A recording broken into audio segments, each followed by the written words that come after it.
Last week we chatted about the different designations of manual therapists, but what we didn't cover was where kinesiologists like ourselves and Active Rehab fit into the mix. So I'm going to let Darren chat about that. Yeah, so we kind of touched on different practitioners last time, whether it was athletic therapists like myself, or osteopaths, or chiropractic, or physiotherapists, massage therapists, and we talked about different kind of ways they work and they approach their clients and how they get people better. But we didn't talk about a whole lot was kinesiologists. In BC, they have a program run through ICBC, which is the government-run insurance, called Active Rehab. And so people that have been in car accidents, motor vehicle accidents, seek out kinesiologists under Active Rehab to help them get better. And so one of the roles kinesiologist plays in BC is part of this Active Rehab program. Now I find it kind of funny, the irony of the name Active Rehab. It's associated just with motor vehicle accidents out in BC. Right. And truthfully, I think Active Rehab is everything we do. You know, I don't think you can have a rehab without having an active rehab. So I think the vital role that kinesiologists play in active rehab is really important, from whether it's a car accident or any sort of pain somebody's going through. I think we have to encourage activity in rehab.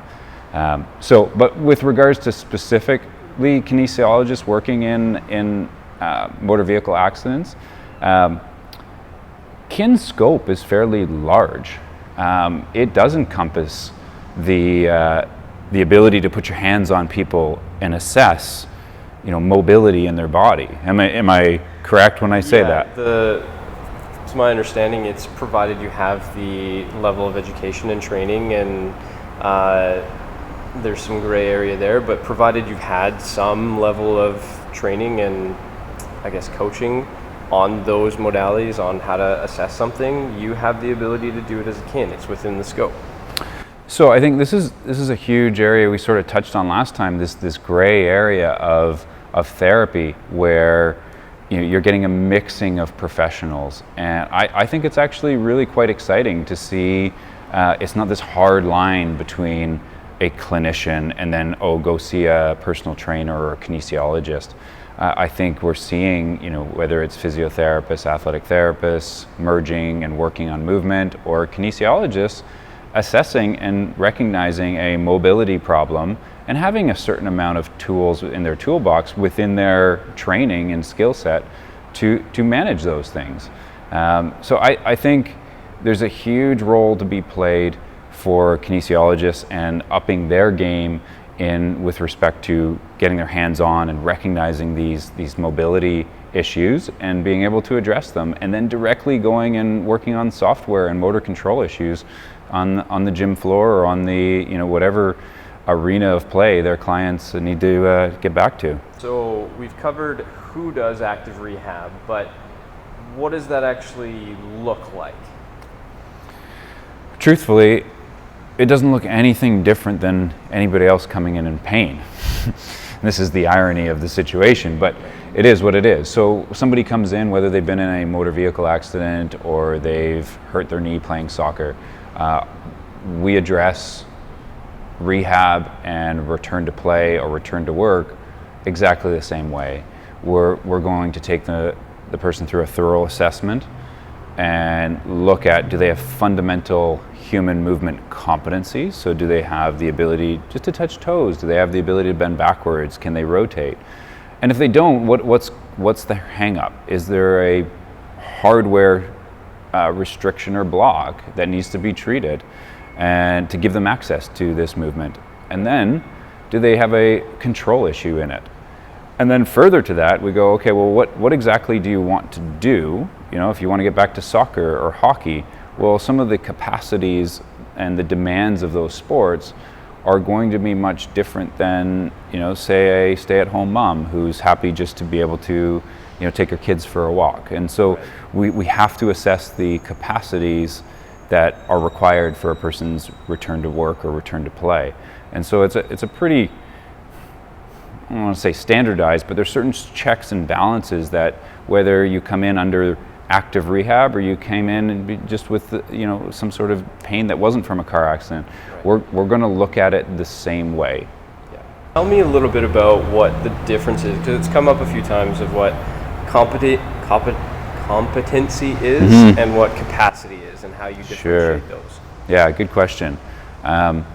So movement competency, to me, we talk about there's a fundamental movement competency. Right. And I think a lot of people may define this differently, but I look at that as a human being, there are certain movements that you should just have, right? The ability to forward flex and touch toes, the ability to backward bend, the ability to rotate, the ability just to turn your head left and right, look up and down. These are things that you should keep access to throughout your life. Right. So when I talk about fundamental movement competency, that's kind of what I'm talking about, okay? When we talk about capacities, now we look at, there's some fundamental human capacities we look at. And I look at, well, how much can you carry? How much can you hinge, right? With respect to a deadlift. Yeah. So these are some capacity measurements we look at a human level. Just, if you got to go to the airport and pick up your 50-pound suitcase, right? You should be able to do that without compensating. And so there's a minimum level from a human perspective on the capacity level. Yeah. Now, a step further, we look at specific areas, and that's where, sport, work, those areas come in, and we say, well, what are the demands of what you need to do or you want to do? And do you have enough capacity to do it? Right. And so we have to look at fatigue, strength, there's mental capacities we even want to talk about, but strictly on the physical side of things, we look at those demands of what somebody wants to get back to and make sure they have it. Because if they don't, that opens up a whole opportunity for them to break down, and then it affects their fundamental movement competency. Right? And then we get in pain and this vicious cycle. So we want to try to build as much capacity as possible with specific to the person's demands. How do we differentiate between what exercise is, and I'll sort of also add activity, just general activity to that category. So the difference between exercise, training, and movement patterns, or movement in general. Okay. So I can give you my best kind of run at it, and I would kind of prioritize movement, and I think quality movement is really important. And I think every workout we do, or activity, and we'll define that in a second, I think, but should be preceded by some level of movement check. Right? We're going to go through and we're going to do some things. How does my hip feel? How does my rotation feel? How does, I'm constantly stiff in this left side of my neck. If I carry some weight, just in a heavy carry, put some weight in my body, does it change how this feels? Yeah. And I think that becomes our prep for our training, our exercise, and our activity. It's a movement floss, right? If you're going to floss your teeth every day, you're going to do a movement floss. Right. Okay. I think activity is the next thing. I think everybody should be active, and so that's part of activity is being active. Yeah. It's being outside. It's getting out in nature. It's something you enjoy in movement. Yeah. Right. Exercise, I think, has some level of a little bit more specific than just general activity, but it's not. I don't have to lift X amount of weight. I don't have to do X amount of pull-ups. I'm just going to go to the gym and move and get a sweat and feel a little bit better. Right. Okay. Training, I would define as having much more specific goals. Gotcha. Right. We're going to set out and create a training program that has, goals around whether it be fat loss or certain amount of pull-ups or a performance level in a sport. So it's much more specific. Yeah. So all of those, I think at the very fundamental, people need to be able to move well and recognize, have a certain amount of body awareness when they're not moving well. Yeah. Okay, so they need to explore movement every day. And then there should be some level of activity and exercise. Training's a whole nother ballgame. We've kind of touched on it. What is not the definition of play, but like, what does that look like in more of our typical structured gym world?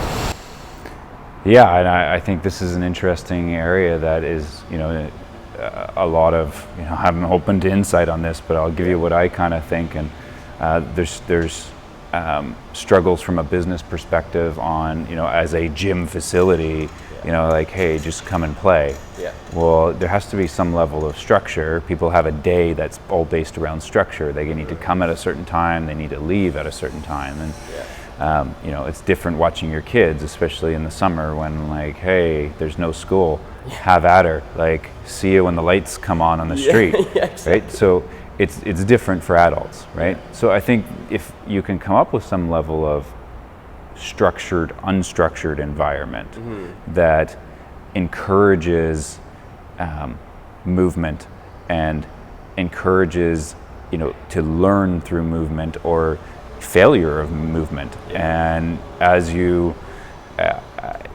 fail in movement, you build and you get better at that movement.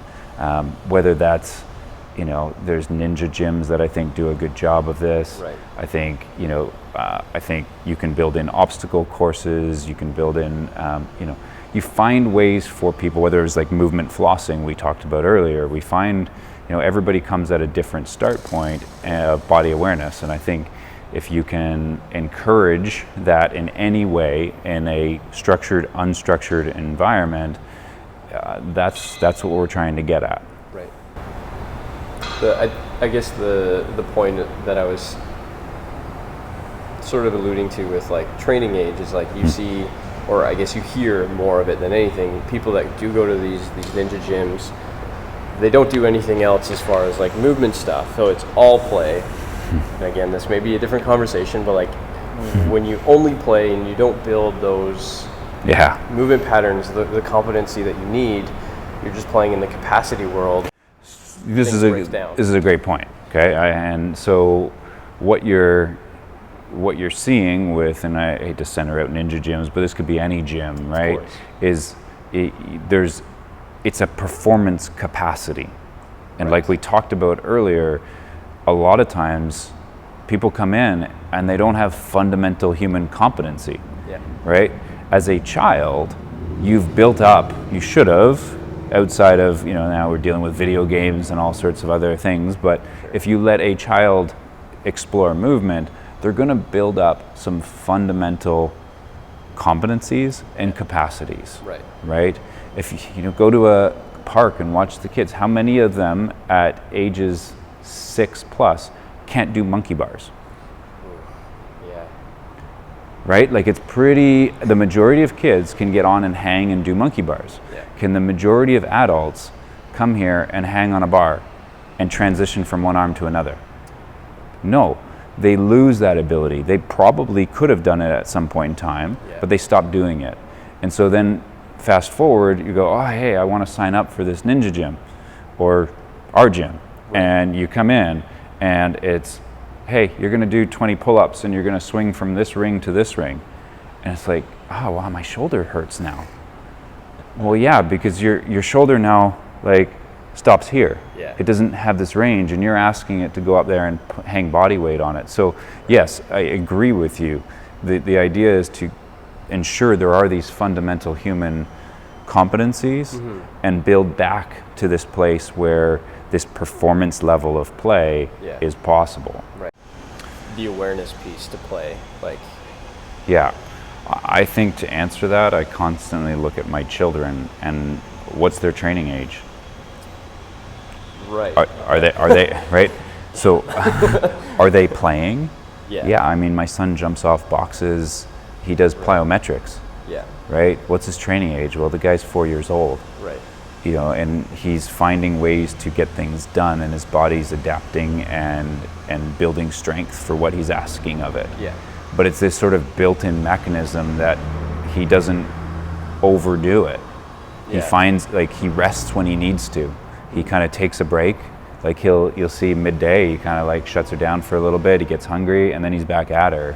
It's and I think that's this body awareness that as we get older, for some reason, we just separate from our body more in the sense of we don't necessarily understand the need for rest and recovery. And we add on a whole bunch of other stresses and responsibilities, and we drive ourselves into the ground. We think we can just do more and more and more and more and more, and all of a sudden we're wondering why we live in pain. I think we can learn a lot from watching kids, and so do we need a certain amount of training age to play? I think no. I think we need more body awareness to be able to play and play well.